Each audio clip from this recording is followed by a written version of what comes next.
Hello विद्यार्थी मित्रों, केम छो? मारी YouTube चैनल में आपનું હાર્દિક સ્વાગત છે। આજે આપણે ધોરણ 10 ના શબ્દાર્થ ભણવાનો પ્રયત્ન કરશું। વિદ્યાર્થી મિત્રો, પરીક્ષાની દ્રષ્ટિએ ખૂબ IMP હોય એવા આપણે શબ્દાર્થ ભણવાના છીએ આજે।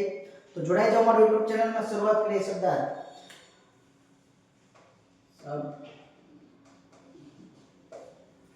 જન્મોત્સવ નામનો પાઠ છે, તેમાં જે મોસ્ટ IMP શબ્દાર્થી ભણશું। કિનખાબ જડીબુટ્ટીના વણાટનું એક જાતનું કાપડ। જડીબુટ્ટાના વણાટનું એક જાતનું કાપડ એને કિનખાબ કહેવામાં। વિદ્યાર્થી મિત્રો, અહીંથી તમને શબ્દ સમૂહ માટે એક શબ્દમાં પૂછાઈ શકે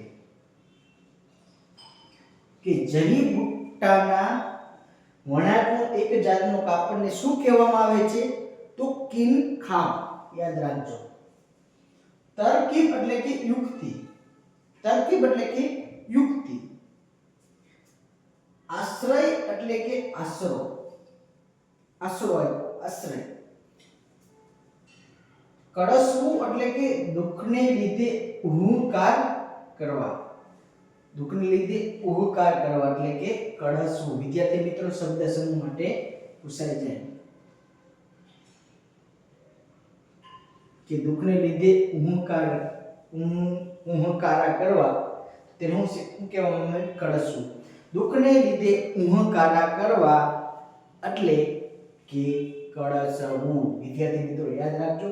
તુમુલ એટલે કે દારૂણ અથવા ભયાનક। વિદ્યાર્થી મિત્રો, જોડણીમાં પૂછાય છે તુમુલ એટલે કે દારૂણ અથવા ભયાનક। પ્રભાત એટલે કે સવાર। પ્રભાત એટલે સવાર, પ્રોડ્યુ સવાર, એને પ્રભાત કહેવામાં આવે છે। લિંબાસ એટલે કે પોશાક અથવા પહેરવેશને લિંબાસ કહેવામાં આવે છે। ભોર એટલે કે પરોઢિયું। વિદ્યાર્થી મિત્રો, ભોર એટલે કે પરોઢિયું। પ્રભાત, સવાર, પરોઢિયું, ભોર આ બધા એક જ શબ્દ છે વિદ્યાર્થી મિત્રો। પ્રભાત એટલે સવારે થાય, ભોરે થાય, પરોઢિયું થાય તો પૂછાઈ શકે। અકર્મી એટલે કે અભાગી। અભાગ્યું અકર્મી છે, એનામાં કઈ અભાગ્ય જેવો હોય કે ના, આપણે અભાગ્ય એટલે કે અકર્મી। હારે એટલે કે સાથે। હારે એટલે શું થાય વિદ્યાર્થી મિત્રો? સાથે। ભાર એટલે કે પત્તો અથવા ખબર। ભાર એટલે થાય વિદ્યાર્થી મિત્રો પત્તો અથવા ખબર। બોલીએ ના કાંઈ। રાજેન્દ્ર શાહ। વિદ્યાર્થી મિત્રો, કપડવંજના કવિ।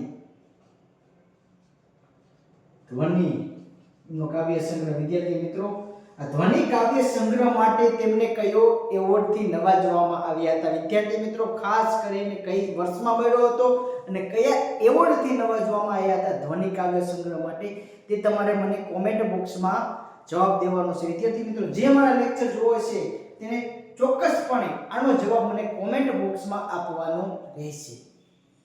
ધ્વનિ કાવ્ય સંગ્રહ, એને સિવાય આંબે આવ્યા મોર, ઘણા બધા એમના ફેમસ કાવ્ય, બાળ કાવ્ય ઘણા બધા। રાજેન્દ્ર શાહ એમાં જોયું વીરા એટલે કે ભાઈ। નયન એટલે કે નયન, નેત્ર, લોચન, આંખ આ બધા એના શબ્દ છે। નયન, નેત્ર, લોચન, આંખ એને આપણે કહેવાય નયન। વા એટલે કે વાયુ અથવા પવન ને વા કહેવામાં આવે છે। તળપદો શબ્દ વિદ્યાર્થી મિત્રો। કૂપ એટલે કે કૂવો। વિદ્યાર્થી મિત્રો, કૂપ મંડૂક કે કૂવા જેવો મંડૂક। કૂપ એટલે કે કૂવો વિદ્યાર્થી મિત્રો। કૂપ એટલે હોતા વિદ્યાર્થી મિત્રો કૂવો, યાદ રાખજો। ઇતર એટલે કે બીજું અથવા અન્ય। ઇતર પ્રવૃત્તિ બહુ કરસ તો કહીએ ને આપણે, ઇતર પ્રવૃત્તિમાં ધ્યાન નથી, ભણવામાં ધ્યાન નથી। ઇતર એટલે કે બીજું અથવા અન્ય। આરે એટલે કે છેડે એટલે પાદરે। પાઠમાં પાદરે માટેનો શબ્દ ઉપયોગ કરવામાં આવ્યો। આરે એટલે કે છેડે અથવા પાદરે। દારૂણ એટલે કે ભયાનક અને વિકરાળ। વિદ્યાર્થી મિત્રો, આગળ આવ્યું છે તુમુલ, દારૂણ આ બે બધા એક જ શબ્દ। વિદ્યાર્થી મિત્રો, તુમુલ, દારૂણ, ભયાનક અને વિકરાળ। વિદ્યાર્થી મિત્રો, એક એક શબ્દ વારંવાર રિવિઝન થતો રહેશે તમારે પરીક્ષામાં, વાંધો નહીં। વિદ્યાર્થી મિત્રોમાં ઘણા બધા એવા શબ્દો કે જે અવારનવાર રિપીટ થતા હોય તો તમને તકલીફ ન પડે। ધૂપ એટલે કે તડકો। ધૂપ એટલે શું થાય વિદ્યાર્થી મિત્રો? તડકો, એનું કહેવામાં આવે ધૂપ। તડકો. અવર એટલે કે બીજું. અવર એટલે શું થાય વિદ્યાર્થી મિત્રો? બીજું.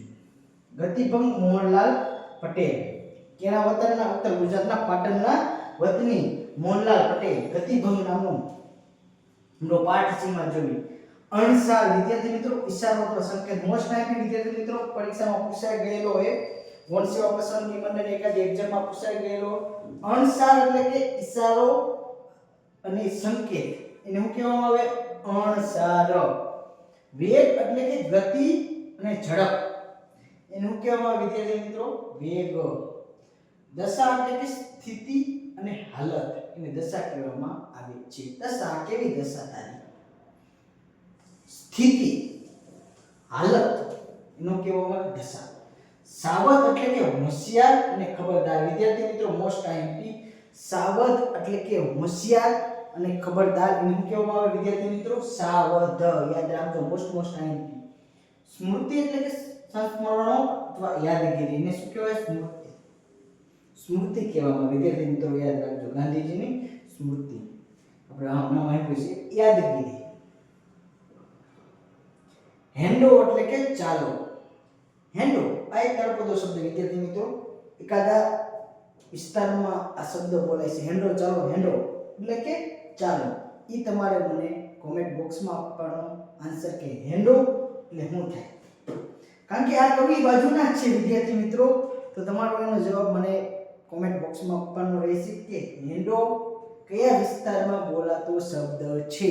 હેન્ડો એટલે શું થાય? ચાલો. અડવડિયું એટલે કે અડબડિયું, લથડિયું. અડવડિયું એટલે કે અડબડિયું અથવા લથડિયું, એને અડબડિયું કહેવામાં આવે છે. અડબડિયું વિદ્યાર્થી મિત્રો જે પરીક્ષાની દ્રષ્ટિએ ખૂબ આઈએમપી એવા આપણે શબ્દાર્થ ભણવાના વિદ્યાર્થી મિત્રો પ્રયત્ન કર્યા.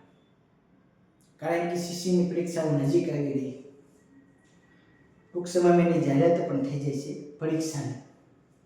તો આપણા માટે જે મોસ્ટ આઈએમપી છે, કારણ કે આમાંથી 3-4 માર્કનું પૂછાય તો ખૂબ પરીક્ષાને હેલ્પફુલ બની. તો વિદ્યાર્થી મિત્રો મારો ખાસ આખો લેક્ચર નિહાળજો. મળીએ નેક્સ્ટ લેક્ચરમાં. જય હિન્દ, જય ભારત.